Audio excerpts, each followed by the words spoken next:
तो last part में हमने देखा था कि जाओ ने शियोकी को सेफ रहने के लिए कहा था क्योंकि एंशिएंट टेंपल वाले लोग उसे ढूंढ रहे थे, जिसके बाद जाओ कुछ मॉन्स्टर्स को रोकने चला गया था, लेकिन एक मॉन्स्टर ने उसे बहुत ज्यादा घायल कर दिया था। तो जाओ ने अपने ट्रैकिंग डिवाइस के थ्रू अपने अंदर टैबू पावर्स डाल ली थी और फिर उसकी मदद से उस मॉन्स्टर का सर कट कर दिया था, पर टैबू पावर यूज करने की वजह से उसकी मौत हो गई थी, जिससे गुस्सा होकर शियोकी ने एक ही अटैक से उस मॉन्स्टर को मार दिया था। तभी नाइट वॉचर्स की टीम यानी जाओ के साथी आ गए थे। अब आगे तो इस पार्ट की शुरुआत में हम देखते हैं कि शियोकी की आंट घर पर उसका इंतजार कर रही है और दूसरी तरफ शियोकी नाइट वॉचर्स टीम के सीक्रेट ऑफिस में था, जहां नाइट वॉचर्स टीम का रिसर्चर शियोकी से पूछताछ कर रहा था, क्योंकि शियोकी ने उन सबसे झूठ बोला था कि उस मॉन्स्टर को जाओ ने मारा था। पर यह बात नाइट वॉचर्स टीम के रिसर्चर को सच नहीं लग रही थी, लेकिन शियोकी उन सबसे कहते हैं कि यही सच है, जाओ ने ही उस मॉन्स्टर को मारा था। इसके बाद नाइट वॉचर्स की टीम शियोकी को ज्वाइन करने को बोलती है। इस पर शियोकी मान जाता है क्योंकि उसने जाओ के मरने के बाद ये वादा किया था कि जाओ का सपना था कि वो दुनिया को बचाए। तो अब शियोकी जाओ की जगह पर 10 साल तक लोगों को बचाएगा। साथ ही नाइट वॉचर्स की सैलरी भी बहुत ज्यादा थी, इसलिए शियोकी की फाइनेंशियल प्रॉब्लम भी इससे ठीक हो सकती थी। अगली सुबह शियोकी मिलिट्री के जरिए अपने घर पर एक लेटर भिजवाता है, जिसमें उसने अपनी आंटी और भाई से झूठ बोला था कि वो आर्मी ज्वाइन कर रहा है, इसलिए वो कुछ टाइम के लिए घर से बाहर जा रहा है। लेकिन असल में शियोकी ने नाइट वॉचमैन का ग्रुप ज्वाइन कर लिया था। साथ ही शियोकी ने अपनी आंट को कुछ पैसे भी भेज दिए थे, तो वो लेटर और पैसे देखकर शियोकी की आंट दुखी हो जाती है। साथ ही शियोकी का भाई भी शॉक था। तभी शियोकी अपनी आंटी के पास कॉल करता है और वो ऐसे अचानक से जाने के लिए माफी मांगता है, पर आंटी शियोकी के ऊपर गुस्सा नहीं करती और उसे वहां अपना ध्यान रखने को कहती है।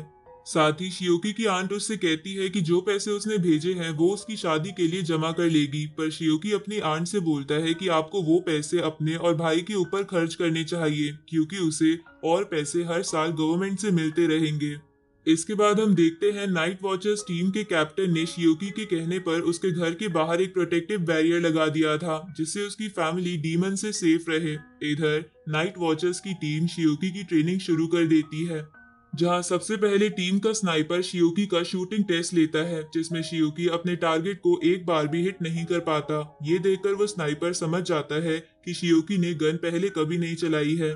जिसके बाद टीम की होंगिंग नाम की लड़की शियोकी की फिजिकल ट्रेनिंग करवाती है, जिसमें भी शियोकी ज्यादा अच्छा परफॉर्म नहीं कर पाता है। रात में वो रिसर्चर शियोकी को समझाता है कि उसके पास किंग ऑफ गॉड मिशेल की पावर्स है, इसलिए बहुत से लोग उसे पकड़ने की कोशिश करेंगे, जिससे दुनिया खतरे में पड़ सकती है।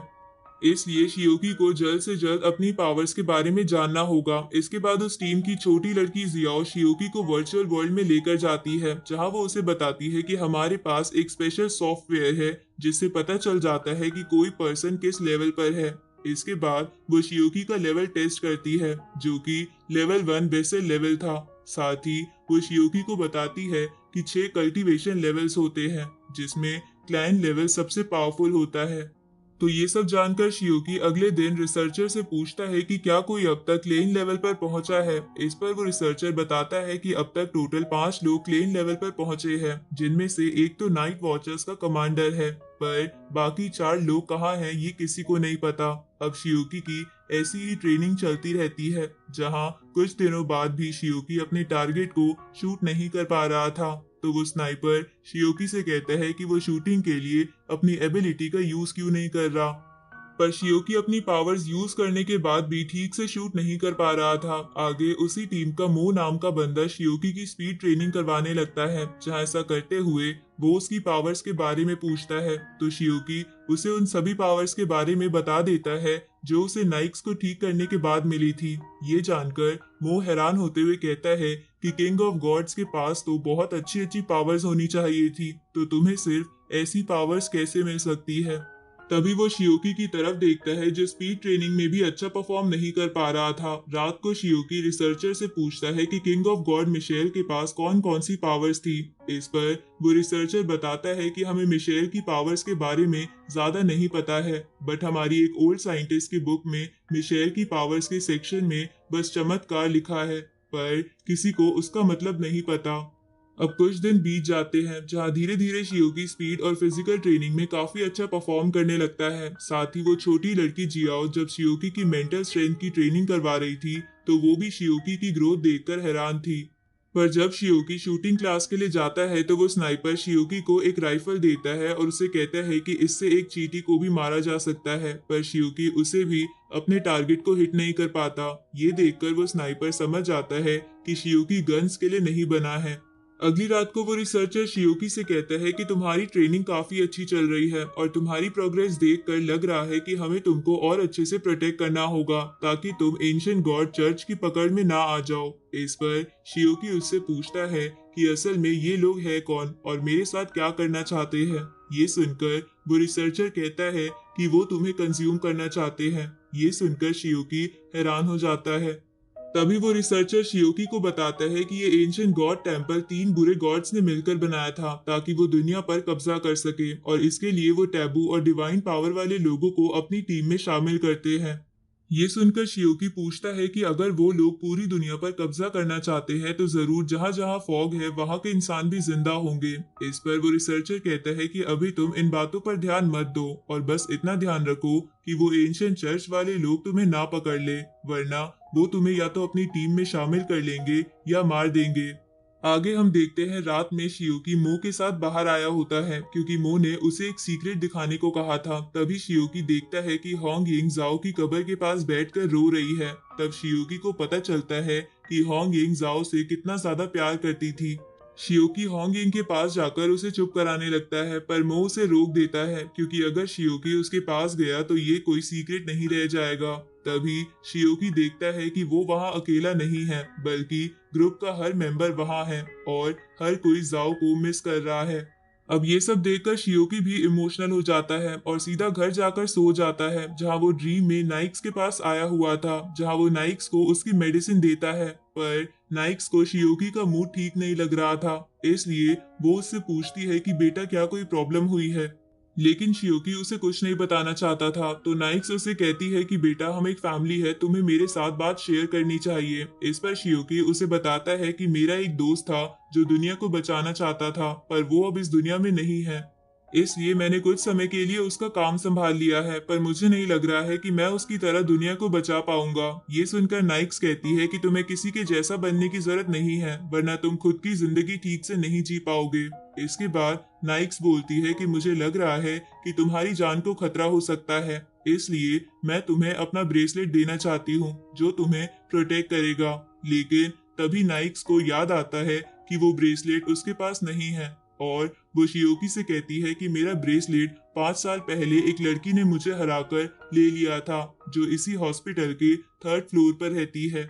ये सुनकर शियोकी 3rd फ्लोर पर जाने लगता है, जहां जाते हुए वो सोच रहा था कि कोई आम लड़की कैसे क्वीन ऑफ डार्कनेस को हरा सकती है। अब 3rd फ्लोर पर पहुंचने के बाद शियोकी को एक रूम में एक लेटर मिलता है जिसमें उस लड़की ने शियोकी को लिखा था कि तुम इस हॉस्पिटल के मालिक हो और मैं इस हॉस्पिटल की गेस्ट थी।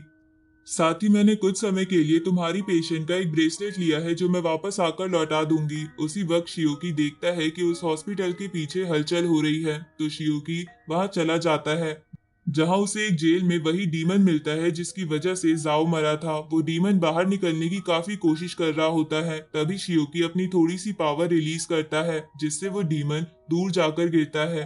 अब शियोकी के सामने एक नोट आता है जिससे उसे पता चलता है कि उसने इस क्रिएचर को मारा था, तो शियोकी चाहे तो इस मॉन्स्टर की सोल को खत्म कर सकता है या फिर इसकी फियर वैल्यू 60 से ऊपर करके इसे इस हॉस्पिटल की नर्स बना सकता है, जिसके बाद वो इस हॉस्पिटल की रक्षा भी करेगा।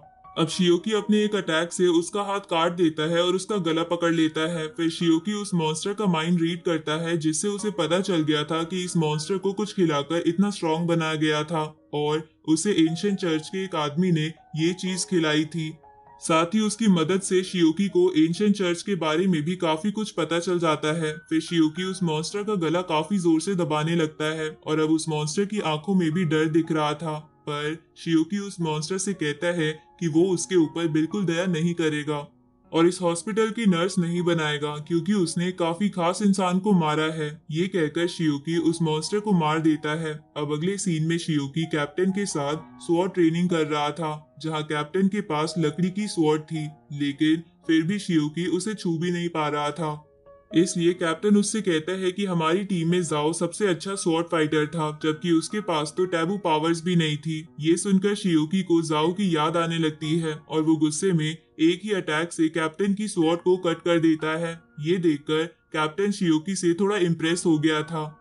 इसके बाद कैप्टन सीरियस होकर शियोकी से फाइट करने लगता है। आगे हम देखते हैं शियोकी जाओ का ट्रैकर और स्वॉर्ड अपने साथ लेकर सो रहा होता है क्योंकि उसे उसकी याद आ रही थी। दूसरी तरफ हम शियोकी के उसी क्लासमेट को देखते हैं जिसने क्लास में आने के लिए शियोकी की मदद की थी, जो अपनी क्लास की एक लड़की को डीमन में बदलते हुए देखकर डर गया था और मदद के लिए वो जल्दी से शियोकी को ही कॉल कर देता है। अब इसी के साथ ये पार्ट यहीं खत्म होता है।